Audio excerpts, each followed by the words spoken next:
నాయకులందరం కూడా ప్రజలతో relationship buildup చేసుకోండి మీరు. నేను చూస్తున్నా, నిన్న నేను రాత్రి డివిఎన్ కాలనీ వెళ్ళాను. అక్కడ అందరూ ట్రైబల్స్ ఎక్కువ. వెళ్తే అక్కడ రెండు సమస్యలు. ఒకటి, ఒక అబ్బాయి మంచాన పడి ఉన్నాడు కొన్ని సంవత్సరాలుగా, పుండ్లు పడిపోయింది, 6,000 పెన్షన్ వస్తుంది. అదే ఆయనకి మళ్ళీ బెడ్ రిడన్ కింద 15,000 ఇవ్వచ్చు.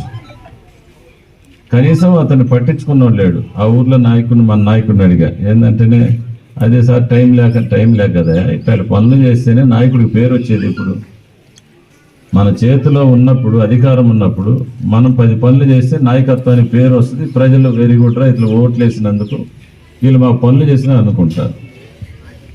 తర్వాత ఒక ఇల్లు కూడా వేయలేదంట లాస్ట్ 5 సంవత్సరాలు.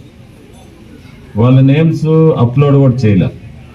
నేను అక్కడి నుంచి డిఈతో మాట్లాడితే ఈరోజు ఉదయాన్నే హౌసింగ్ డిపార్ట్మెంట్ మొత్తం డివిఎన్ కాలనీకి వెళ్ళింది. ఈరోజు పొద్దున పోయి అక్కడ ఉన్నటువంటి అర్హులందరినీ వెరిఫై చేసి లిస్ట్ అవుట్ చేసి అప్లోడ్ చేస్తూ ఉన్నారు.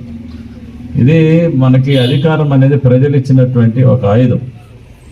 ప్రజలు ఇచ్చినటువంటి ఆయుధాన్ని అది ప్రజల కోసం మనం వాడుకోవాల్సిన అవసరం ఎంతైనా ఉంది. దాని ద్వారా మీ నాయకత్వం కూడా పెరుగుద్ది. ఇప్పుడు మీ బజార్లో వెళ్ళండి, నిజంగా రాజకీయ నాయకుడు, ప్రజలు సేవ చేయాలని ఒక ఆలోచన నాయకుడు ఆ బజార్లో వెళ్తే సమస్యలు తెలుస్తాయి. నువ్వు సమస్యలు తెలుసుకోకుండా ఆదరబాదర మనం పోయి రేపు ఎన్నికల టైంలో ఓట్లు అడగబోతుంటే ఏమంటారు తెలిసిన, ఏమైనా కనపడలేదు కదా నువ్వు ఇప్పుడు దాకా.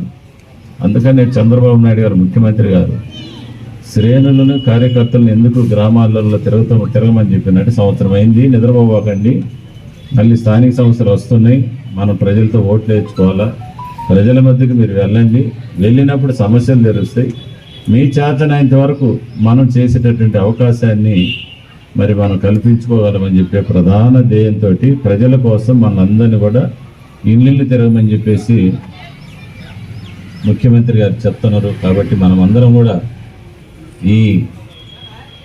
ఈ ప్రభుత్వ అధికారంలో ఉన్న రోజులు ప్రజలకు బాధ్యత వహించి ప్రజలకి మమేకమైపోయి ప్రజలతో మీరు బంధాన్ని పెంచుకోవాలి. అది చేయట్లా చాలామంది. ప్రజలతో రిలేషన్షిప్ మెయింటైన్ చేయాలి. ప్రజలతో రిలేషన్షిప్ మెయింటైన్ చేసినప్పుడే నాయకత్వం బలపడుతుంది. అడుగుతారు అంటారు. ప్రజలు వాళ్ళకు కావాల్సిన అవసరాలు వివిధ రూపంలో వ్యక్తం చేస్తారు. ఒక కోపంగా అడుగుతాడు, ఒక ప్లీజింగ్ అడుగుతారు, ఒకరు దౌర్జన్యంగా అడుగుతారు. నానా రకాలు ఉంటాయి ప్రజా జీవితంలో, ప్రజాస్వామ్యంలో, రాజకీయ వ్యవస్థల్లో. వాటన్నిటినీ మనం ఎన్ని రకాలు వచ్చినా అన్ని రకాలుగా వాళ్ళు నచ్చజెప్పి వాళ్ళని ఫుల్ఫిల్గా హ్యాపీగా ఉంచినప్పుడే మనల్ని నాయకుడు అంటారు. కానీ లేకపోతే మనం కూడా సామాన్య కార్యకర్తలాగా మిగిలిపోతామని చెప్పేసి మీ అందరూ కూడా నేను తెలియజెప్పుకుంటా ఉన్నా. ఎందుకంటే ఒక మంచి అవకాశం ప్రజలు, ఆ దేవుడు మనకి ఇచ్చాడు. ఈరోజు నేను చూడండి ఓడిపోయాను. ఓడిపోతే నేను తాళాలు వేసుకొని కనీరు పోలా.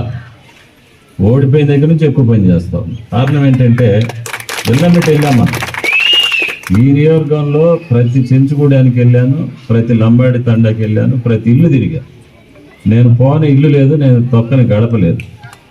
ఆ టైంలో మనం కొంతమంది మాటలు ఇచ్చాం, మీరు ఓట్లు వేయండి, మేము పని చేస్తాము. ప్రభుత్వం అధికారంలోకి వచ్చింది. ఈ అధికారాన్ని మీకోసం ఎట్లా వాడుకోవాలా, మీకోసం ఎలా పనిచేయాలని ఒక దృక్పథంతో తిరుగుతున్నామే తప్ప వేరే ఆలోచన ఏం లేదు. డెఫినెట్గా మీరందరూ కూడా అదే బాటలో ప్రయాణం చేయండి, నాయకత్వాన్ని పెంచుకోండి.